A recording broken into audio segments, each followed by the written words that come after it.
आज के इस वीडियो में देखने वाले हैं कि क्लास मेथड्स को एज ऑल्टरनेटिव कंस्ट्रक्टर्स किस तरह यूज किया जा सकता है। कभी कभी हमारे पास डेटा एक सर्टेन फॉर्मेट में होता है और ऐसे में हम लोग अगर कंस्ट्रक्टर को डेटा पास करेंगे एक गलत फॉर्मेट में तो वो डेफिनेटली एरर थ्रो करेगा। तो हमको पहले से पार्सिंग करनी पड़ती है, फिर कंस्ट्रक्टर को डेटा पास करना पड़ता है। क्लास मेथड्स को एज ऑल्टरनेटिव कंस्ट्रक्टर्स यूज करके हम इस प्रॉब्लम को सॉल्व कर सकते हैं। कैसे, यही इस वीडियो में आप लोग को बताने वाला हूँ। चलते हैं कंप्यूटर स्क्रीन में, लेट्स गेट स्टार्टेड।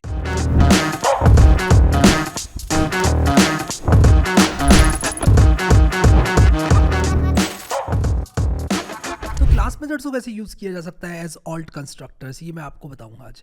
देखो, मान लो मेरे पास एक क्लास है एम्प्लॉई, ठीक है। मैं यहाँ पर अपना एग्जांपल फ्रॉम स्क्रैच लिख रहा हूँ, ठीक है। हालांकि मैंने यहाँ पर एग्जांपल पर्सन का दिया हुआ है, लेकिन मैं शुरू से आपको बता रहा हूँ कि कैसे चीज़ें काम करेंगी। यहाँ पर मान लो मेरे पास एक यहाँ पर इनिट मेथड है, ठीक है। एक कंस्ट्रक्टर है, ठीक है। कोई यहाँ पर बड़ी रॉकेट साइंस नहीं, मैंने self dot name is equal to name कर दिया और उसके बाद मैंने क्या कहते हैं आपका सेल्फ डॉट, मान लो मैंने self dot salary is equal to मान लो 12,000 कर दी। सॉरी, यहाँ पर मैं लिखूँगा self name salary. In fact 12,000 hard code नहीं करूँगा मैं, यहाँ पर ये वेरिएबल बनाऊंगा सैलरी का, ठीक है। अब मान लो एक इंस्टेंस बनाते हैं, मैं कहता हूँ E is equal to employee और उसके बाद यहाँ पर हैरी और 12,000 रुपये सैलरी, ठीक है। एक जीरो एक्स्ट्रा लग गया क्या, कोई बात नहीं, वो भी रख लेंगे।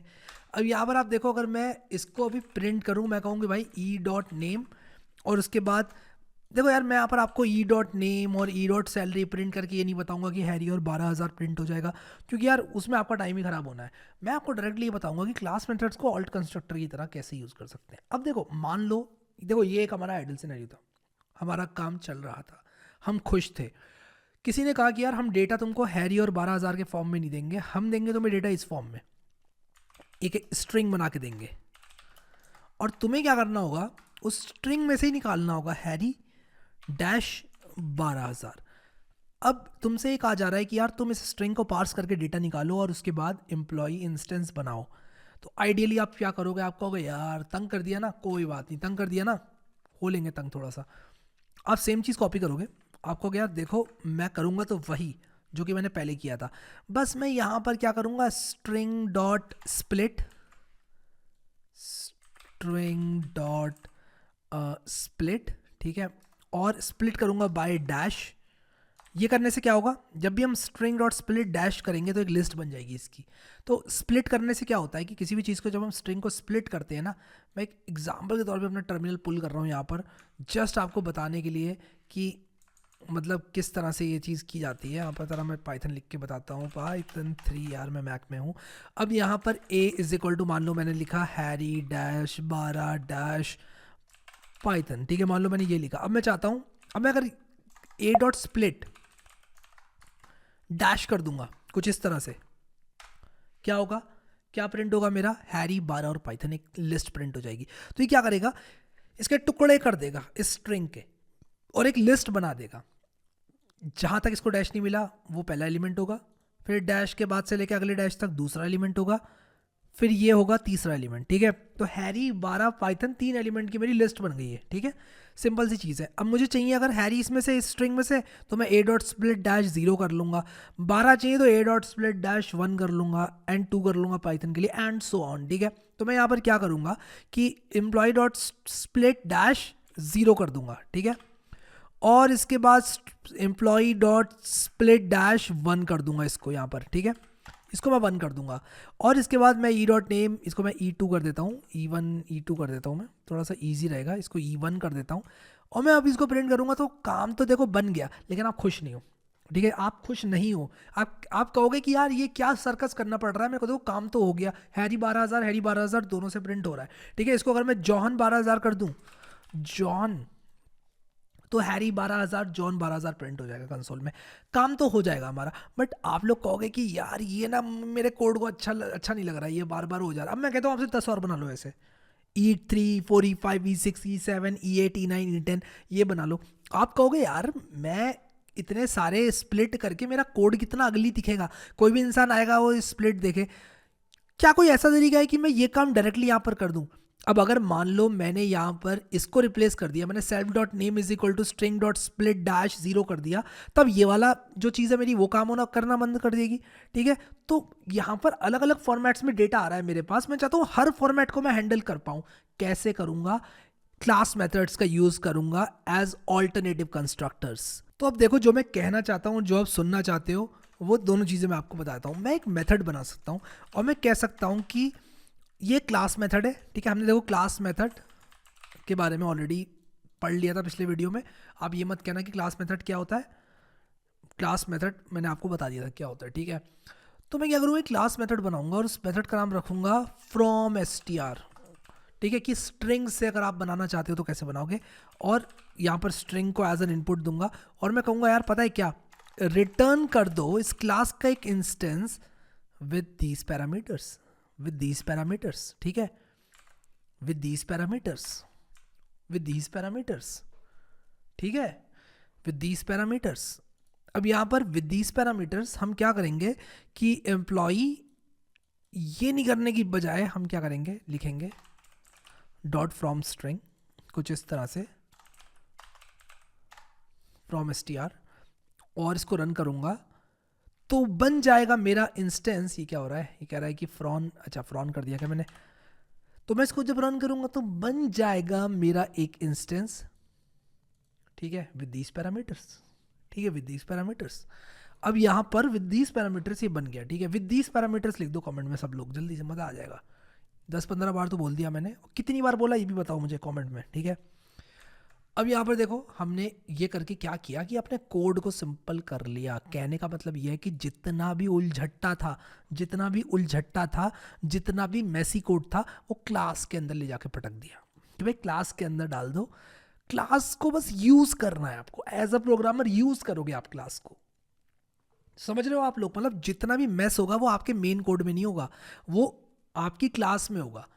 अब देखो मोस्टली क्या होता है, जो क्लास आती है वो पैकेज में से आती है। ठीक है, तो आप कुछ इस तरह से करोगे, from employ package import employ, और वो एम्प्लॉय पैकेज में कितना भी उलझट्टा हो, मैं आपको एक चीज़ दिखाता हूँ अभी यहाँ पर। ठीक है, मैं आपको date time dot P Y file दिखाता हूँ। जो date time dot P Y file होती है ना पाइथन की, उसके अंदर भी इस तरह के मेथड्स होते हैं, क्लास मेथड्स, जो कि ऑल्टरनेटिव कंस्ट्रक्टर की तरह उन्हें यूज़ किया जाता है। अब इसको ऑल्टरनेटिव कंस्ट्रक्टर क्यों कहा मैंने, इसलिए कहा क्योंकि ये काम वही कर रहा है जो मेरा कंस्ट्रक्टर करता था, लेकिन अलग फॉर्मेट का डेटा लेके कर रहा है। कंस्ट्रक्टर क्या करता है, इनिशियलाइज कर देता है चीज़ों को। ये क्या करेगा, मैं यहाँ पर क्या कर रहा हूँ कि एक पर्टिकुलर फॉर्मेट का डेटा, एक पर्टिकुलर फॉर्मेट का डेटा पास कर रहा हूँ। जैसे मान लो मेरे पास अगर यही डेटा डैशेस में ना होके अंडरस्कोर्स में होता, तो मैं फ्रॉम अंडरस्कोर str नाम का एक और मेथड लिखता और यहाँ पर डैश को अंडरस्कोर से रिप्लेस कर सकता था। ऐसा मैं कर सकता हूँ। ठीक है, तो date time dot P Y file में आपको दिखा रहा था, मुद्दे से ना भटकते हुए दिखाता हूँ आपको date time dot P Y file. और यहाँ पर देखना आप कि इसमें इस तरह के मेथड्स होते हैं एक्चुअली। अरे होते हैं यार, एक मिनट ही, क्या हो रहा है, मैं अपनी शक्तियों का प्रयोग क्यों नहीं कर पा रहा हूँ, क्यों नहीं दिखा पा रहा हूँ आपको। इसमें फ्रॉम str मेथड इसी में होता है शायद यार, ये काफ़ी बड़ी फाइल है यार, फ्रॉम अंडरस्कोर str ऐसे कुछ होता है। फ्रॉम हाँ, ये देखो फ्रॉम यूटीसी, ये देखो फ्रॉम यूटीसी कैसे बनेगा, फ्रॉम ये कैसे बनेगा। अब इसमें क्लास मेथड्स भी होते हैं, मैं दिखाता हूँ आपको क्लास मेथड। अब देखो फ्रॉम टाइम स्टैम्प नाम का क्लास मेथड बना हुआ है, देखो एडिशनल कंस्ट्रक्टर, इन्होंने भी इसको कंस्ट्रक्टर बोला है।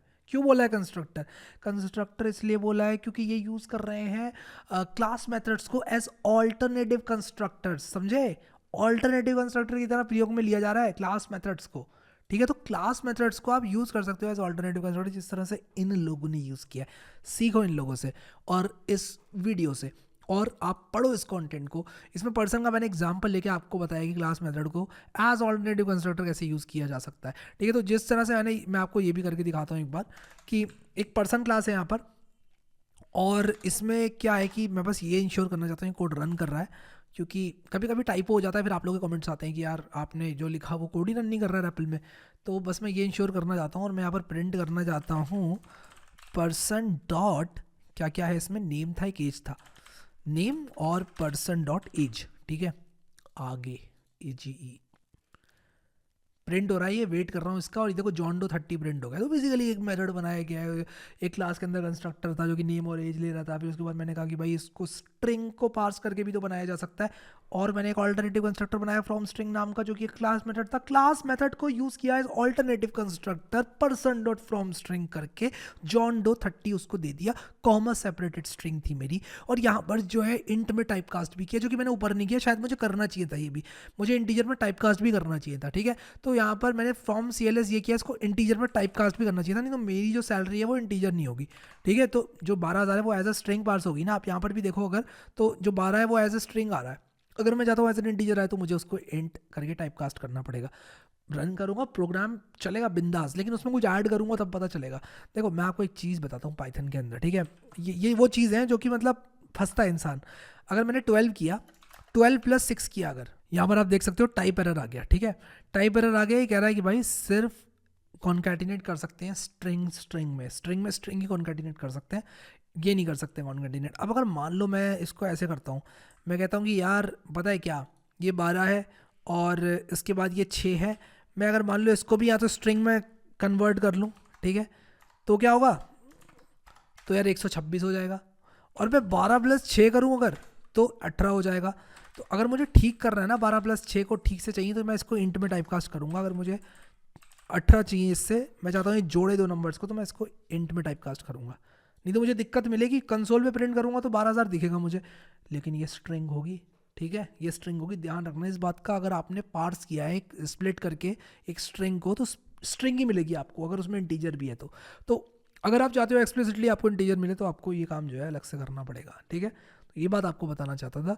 सो आई होप कि आप लोग को ये चीज़ समझ में आ गई, और क्लास मेथड्स को ऑल्ट कंस्ट्रक्टर की तरह क्यों यूज़ करते हैं ये भी आई होप आपको समझ में आ गया।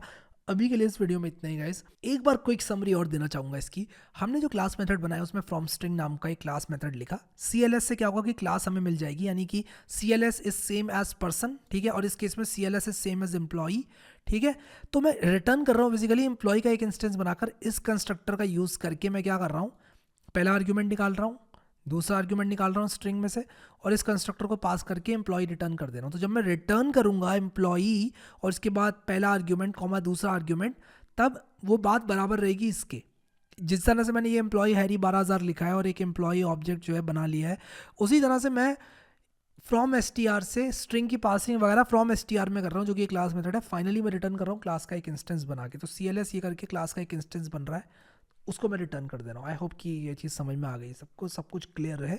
अगर आप लोगों ने प्लेलिस्ट एक्सेस नहीं करी तो उसको ज़रूर कर लेना। अभी के लिए इस वीडियो में इतना ही guys. Thank you so much guys for watching this video, and I will see you next time.